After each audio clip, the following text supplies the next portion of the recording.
Cabinet मंत्री आणि एकनाथ शिंदे गटाचे समर्थक मेन प्रमुख नेते असणारे शंभूराजे देसाई आपल्याबरोबर आहेत। आज दसरा मेळावा सर्वाधिक चर्चेचा विषय आहे। शिवसेनेचे दोन मेळावे, एक शिवाजी पार्क, दुसरीकडे आझाद मैदान। तिकडे मर्दांचा मेळावा असा दावा वारंवार केला जातोय, त्यावरून टीकासुद्धा तुमच्यावर केली जाते। त्यांना का सांगावं लागते की हा मर्दांचा मेळावा आहे म्हणून? सांगण्याची तरी वेळ का यावी? वंदनीय शिवसेना प्रमुख स्वर्गीय बाळासाहेब ठाकरे साहेब जोपर्यंत हयात होते तोपर्यंत असं कधी सांगण्याची वेळ त्यांच्यावर आली नाही। आज त्यांच्या सुपुत्रांवर आणि त्यांच्या सुपुत्रांच्या समर्थकांवर असं म्हणण्याची तरी वेळ काय यावी, हा सुद्धा सगळ्या महाराष्ट्रासमोर पडलेला प्रश्न आहे। राहता राहिला दोन मेळावे जे आपण म्हटला, तर खरी शिवसेना हे बघा, हे राज्य घटनेप्रमाणे चालतं, देश घटनेप्रमाणे चालतो आणि घटनेने संविधानाने केंद्रीय निवडणूक आयोगाला हा अधिकार दिला आहे, पक्ष कुठला अधिकृत आहे आणि कोणाची अधिकृत पक्षाची संघटना आहे त्याच्यावर शिक्कामोर्तब झाले। अनेक लोकांनी त्याच्याविरुद्ध न्यायालयात जायचा प्रयत्न केला, काही झालं नाही।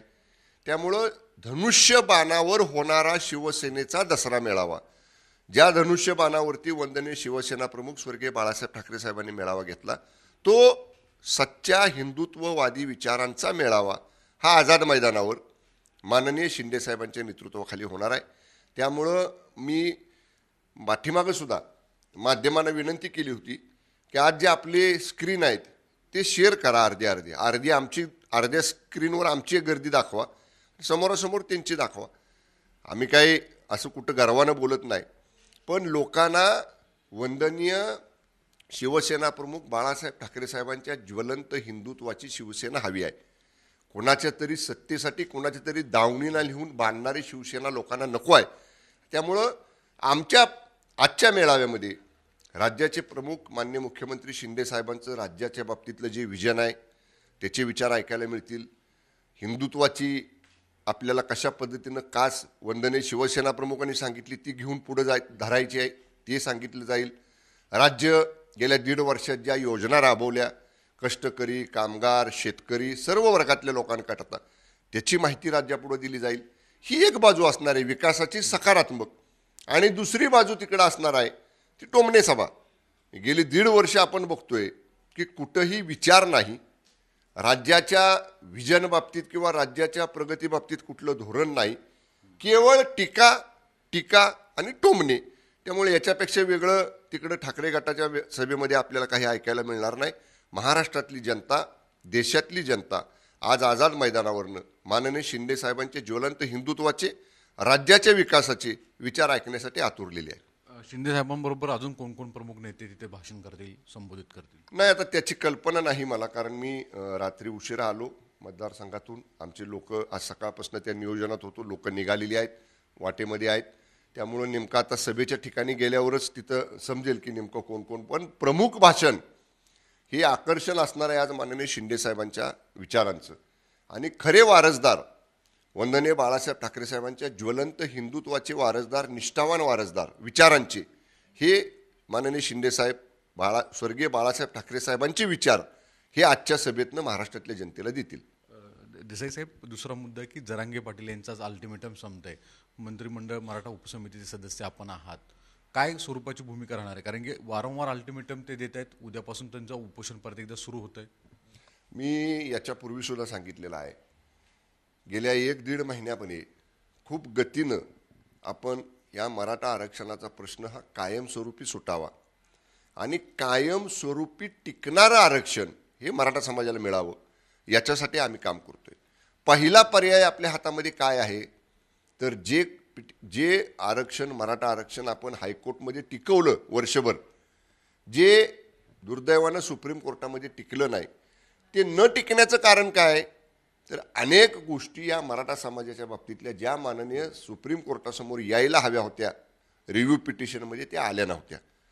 आता आपण क्युरेटिव्ह पिटिशनमध्ये त्या ॲड केलेल्या आहेत, अतिशय अभ्यासपूर्ण। म्हणजे आम्ही मंत्रिमंडळ उपसमितीचे मंत्री तर त्याच्यावर काम करतोच आहे, सगळे अधिकारी करतायत, पण माननीय शिंदे साहेब, फडणवीस साहेब सातत्यानं त्याचा रिव्ह्यू घेत आहेत की कुठल्या बाबी राहिल्यात का, 2-2, 3-3 वेळा त्याच्यावरती नजर फिरवतायत। त्यांनी फिरवली म्हणजे व्यवस्थित पाहिलं, सगळं बारकावे केले, आणि आता कुठंतरी अशी आशा वाटायला लागली की क्युरेटिव्ह पिटिशन माननीय सुप्रीम कोर्टाने दाखल करून घेतलं, आता बोर्डावर येईल. ते बोर्डावर येईल म्हणजे जेव्हा ते लिस्टेड होईल तेव्हा आता आम्ही तिथल्या सिनियर काउन्सिलबरोबर चर्चा करतोय. जे आमची तिथली लॉ टीम आहे दिल्लीमधली, ही सगळी केस हँडल करणारी, त्यांच्याबरोबर या ठिकाणी आम्ही सतत चर्चा करतोय. असं नाही, पाठीमागच्या वेळेचं जेव्हा रिव्ह्यू पिटिशन झालं ज्या सरकारनं केलं त्यावेळी सगळं ऑनलाईन मिटिंगा घेतल्या, कायदेतज्ञांच्या मिटिंगा ऑनलाईन घेतल्या, लॉ फर्मच्या मिटिंगा ऑनलाईन घेतल्या. आता तसं नाही, आता सातत्यानं आम्ही ह्या सगळ्या तज्ज्ञांच्या बरोबर प्रत्यक्ष चर्चा करतोय. आणि मला तरी विश्वास आहे एक सदस्य म्हणून त्या समितीचा की ज्या बाबी अंतर्भूत केल्यात आम्ही आता क्युरेटिव्ह पिटिशनमध्ये, त्याचा विचार करता नक्की सुप्रीम कोर्ट हे क्युरेटिव्ह पिटिशन ॲक्सेप्ट करेल असं मला वाटतंय. त्यामुळं माननीय जरंगे पाटील साहेबांना माझी परत एकदा विनंती आहे सरकारच्या वतीनं की थोडं सबुरीनं घेतलं पाहिजे. कारण माननीय शिंदे साहेबांनी काल सांगितलंय, आई दुर्गा मातेच्या मंडपामध्ये, दुर्गा उत्सवाच्या मंडपामध्ये, दुर्गेश्वरीच्या मंडपामध्ये माननीय शिंदे साहेबांनी सांगितलं की मी मराठा समाजाला आरक्षण देण्यासाठी जे जे करावं लागेल प्रयत्न ते मी करतोय. त्यामुळं थोडा विश्वास ठेवला पाहिजे. आणि क्षणिक आनंदासाठी आत्ता आरक्षण मिळालं, काय समजा तुम्ही म्हणताय तसं अधिवेशन बोलवा, GR काढा, ठीक आहे, काही आपण तुमच्या समाधानासाठी म्हणा किंवा तातडीनं करायचं म्हणून म्हणा, आपण केलं आणि उद्या जर ते नाही टिकलं कोर्टामध्ये तर हेही हातातलं निघून जाईल. म्हणून कायदेशीर कॉन्क्रीट असं जे परत कायमस्वरूपी टिकलं पाहिजे हे देण्याच्या विचारात आम्ही आहे, करतोय ते काम आम्ही. त्यामुळं जरंगे पाटील साहेबांनी या ठिकाणी या सगळ्या गोष्टी समजून घेऊन हे आपलं उपोषण त्यांनी करू नये अशी त्यांना मी विनंती करतो. दुसरीकडे एक युवा संघर्ष यात्रा आज रोहित पवार काढतायत आणि थेट सरकारलाच युवकांच्या सगळ्या प्रश्नांना जबाबदार म्हटलं जात आहे. ठीक आहे, हे सरकार 1.5 वर्षापूर्वी आले, 2.5 वर्ष माननीय रोहित पवारांचे सरकार होतं ना महाविकास आघाडीचं. त्या 2.5 वर्षामध्ये रोहितदादांनी का कधी युवा संवाद साधला नाही? त्या 2.5 वर्षामध्ये विधानसभेमध्ये किंवा शासनामध्ये युवकांच्या योजना का पुढं आणल्या नाहीत? तुमच्या हातात होतं, तुमच्या काकांच्याकडंच, आजोबांच्याकडं, पवारसाहेबांच्याकडंच त्यांच्या सगळा रिमोट कंट्रोल होता महाविकास आघाडी सरकारचा. मग स्वतःच्या हातात असताना काही केलं नाही. आणि आता सत्ता नसताना युवकांचा खूप मोठा कळवळा मला आहे, मीच तेवढा महाराष्ट्रातल्या युवकांचा तारणहार आहे असं दाखवायचा प्रयत्न ते करतात. शेवटी लोकशाहीमध्ये कुणी यात्रा काढाव्या, कुणी काय करावं हा ज्याचा प्रश्न आहे, त्यांनी करू देत. पण आम्ही युवकांच्यासाठी, सर्वच वर्गातल्या लोकांच्यासाठी शिंदेसाहेबांच्या, फडणवीस साहेबांच्या आणि मान्य अजितदादांच्या नेतृत्वाखाली आमचं अतिशय गतीनं काम चालू आहे. धन्यवाद. व्हिडिओ जर्नलिस्ट सोमेश भालेराव सह सागर कुलकर्णी, झी मीडिया, मुंबई. छत्रपतींचा विचार म्हणजे